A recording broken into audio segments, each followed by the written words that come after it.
तो आज चलेंगे क्या जयप्रकाश नारायण। जयप्रकाश नारायण कथा 20वीं सदी के भारत के प्रमुख समाजीय विचारक और क्रांतिकारी नेता और संप्रति समाज सेवी तथा विरोधी स्वाधीनता सेना जयप्रकाश नारायण का जन्म 11 अक्टूबर 1902 को उत्तर प्रदेश बलिया जिला के सारण जिले में फैले गांव सितावरा दयाल में हुआ था।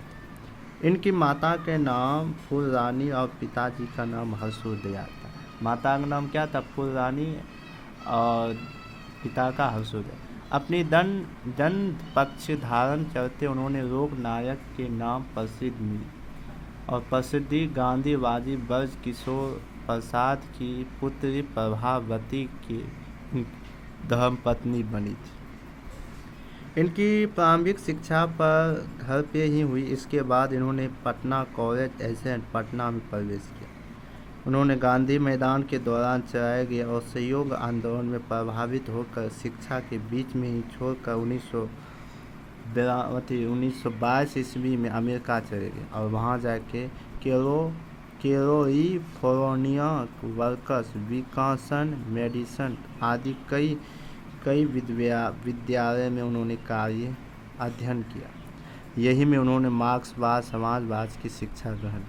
18 अक्टूबर 1969 को देवासा हो गए।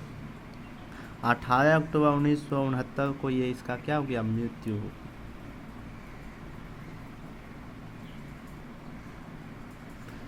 कहता राजनीतिक सक्रिय 1929 में कांग्रेस सम्मिलित हुई और 1932 में सविनय अवज्ञा आंदोलन के दौरान जेल थे। कांग्रेस के अंदर में उन्होंने कांग्रेस सोशलिस्ट पार्टी के गठन में अहम भूमिका निभाई। 1992 में 1942 के आंदोलन में उन्होंने प्रसिद्धि मिली। आज़ादी के दौरान 1952 में उन्होंने प्रजा सोसाइटी पार्टी के गठन योजना दिया और 1954 में विनोबा भावे का स्वदेय आंदोलन से जुटे। 1974 में उन्होंने छात्र आंदोलन का नेतृत्व किया और आपातकाल के दौरान जेल थे। इसके मार्क्स के बाद ही जनता पार्टी का गठन हुआ। साहित्य रचना जयप्रकाश नारायण कोई साहित्य रचना नहीं बल्कि समाजवादी स्वाधीनता सेनानी तथा विचारक। फिर भी उन्होंने कुछ महत्वपूर्ण रचनाएं की। इन्होंने रिट्रैक्शन ऑफ इंडियन पॉलिसी नामक पुस्तक लिखी और इसके अतिरिक्त इन्होंने इसकी कुछ कविताएं निबंध डायरी प्रकाशित हुई। 1965 ईस्वी में सामाजिक के मॉक्सो सम्मान दिया और मरने के उपरांत 1998 में भारत रत्न से सम्मानित हुआ। साहित्य विशेषता जयप्रकाश नारायण ने बड़े पैमाने में साहित्य सुजान नहीं बल्कि उन्होंने केवल कुछ चुनिंदा रचनाएं लिखी जिसमें चरित्र की नज़र आती। उनकी भाषा कृत्रिम का तकनीक में समावेशित नहीं है। इनकी भाषा गंभीर प्रवृत्ति एवं भाव प्रधान। उनमें एक प्रभाव है आम बोलचाला का इस्तेमाल करने के कारण इनकी रचनाएं हृदय पर सीधे प्रभाव डालती।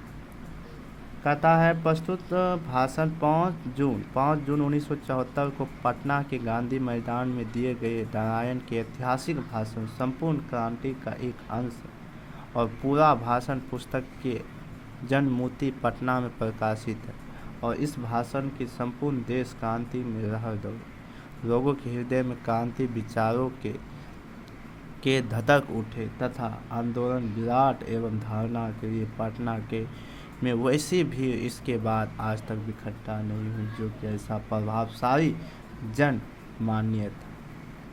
अभ्यास है कि आंदोलन के नेतृत्व के संबंध में जयप्रकाश नारायण के क्या विचार थे। आंदोलन में वे किस सत्य पर स्वीकार किए। आंदोलन के नेतृत्व में जयप्रकाश कहते हैं कि मुझे नाम के लिए नेता नहीं बनना, मैं सबकी सलाह लूँगा, सबकी बात सुनूंगा, सबसे बातचीत करूंगा, बहस करूंगा, समझूंगा, अधिक से अधिक बात करूंगा और आपकी बात स्वीकार करूंगा, लेकिन फैसला मेरा होगा। आपको इस फैसले को मानना होगा। इसी नेतृत्व का ही क्रांति का सफल हो सकता है। अगर ऐसा नहीं होता है तो आपस में बहसों में पता नहीं हम किधर बिखर जाएंगे।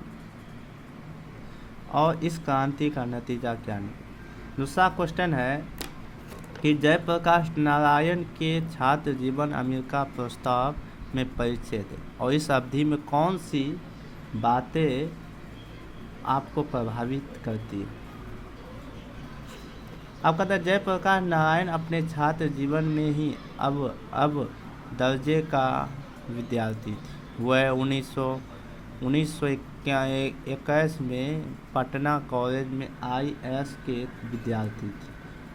अपने छात्र जीवन में गांधी के विचार से प्रभावित होकर उन्होंने असहयोग आंदोलन का भाग लिया। उन्होंने बिहार विद्यापीठ में IS की परीक्षा दी। वह अमेरिका जाकर पढ़ाई करना चाहते थे, लेकिन उसके पास पिता के पास अधिक धन न थे। फिर भी वह किसी प्रकार अमेरिका चले गए और लोगों को इस बात के लिए उनकी खूब निंदा की, किंतु लोग यह नहीं जानते थे कि उन्होंने अमेरिका के पढ़ाई करने के लिए वहाँ के लोहे कारखाने, बागानों, होटलों और दुकान में काम किया। BA पास करने के बाद उन्होंने स्कॉलरशिप मिलने लगी। इस दौरान जयप्रकाश नारायण द्वारा कठोर परिश्रम के सीमित संसाधनों से गुजरने की उनकी एक हिम्मत मुझे काफ़ी प्रभावित करती। यही उन्होंने आत्मिकता के साथ साथ जन सिद्धांतों का ये अनुकरण किया। तीसरा है, कहता है कि 3 नंबर का है जयप्रकाश नारायण कम्युनिस्ट पार्टी क्यों नहीं शामिल हुए। जयप्रकाश नारायण ने लेनिन से सीखा था जो गुलाम देश है वहाँ के कम्युनिस्ट पार्टी और वहाँ के आज़ादी की लड़ाई को किसी भी कीमत पर अलग नहीं रखना चाहती। हालांकि लड़ाई का नेतृत्व है बुजुर्ग क्लास बुजुर्गा क्लास के हाथों में, पूंजीपति के हाथ में होना चाहिए। कम्युनिस्ट को अपने आप को सोसाइटी नहीं रखना चाहिए। इसी कारण जयप्रकाश अमेरिका से वापस आकर कम्युनिस्ट पार्टी में शामिल होने के बजाय देश के आज़ादी कांग्रेस में शामिल हुए। नेक्स्ट है अगला क्वेश्चन, कहता है पाठ के आधार पर प्रसंग स्पष्ट करें। कहता है कि अगर कोई डेमोक्रेसी का दुश्मन हो तो लोग दुश्मन है, तो जनता शांतिमय कार्यक्रम बाधा डालते, उनकी गिरफ्तारी करते, पर उनमें लाठी चलाते, गोलियां चलाते। दूसरा प्रसंग है कि व्यक्ति की नहीं, हमें तो नीति पर झगड़ा है, सिद्धांतों से झगड़ा है, कार्यों से झगड़ा। को का आंसर है एक पुलिस वाला एक उच्च अधिकारी जयप्रकाश नारायण जी को मिलने आए थे। उससे कहने लगा कि मैंने दीक्षित जी से सुना है कि अगर जयप्रकाश जी नहीं होते तो बिहार जल गया होता।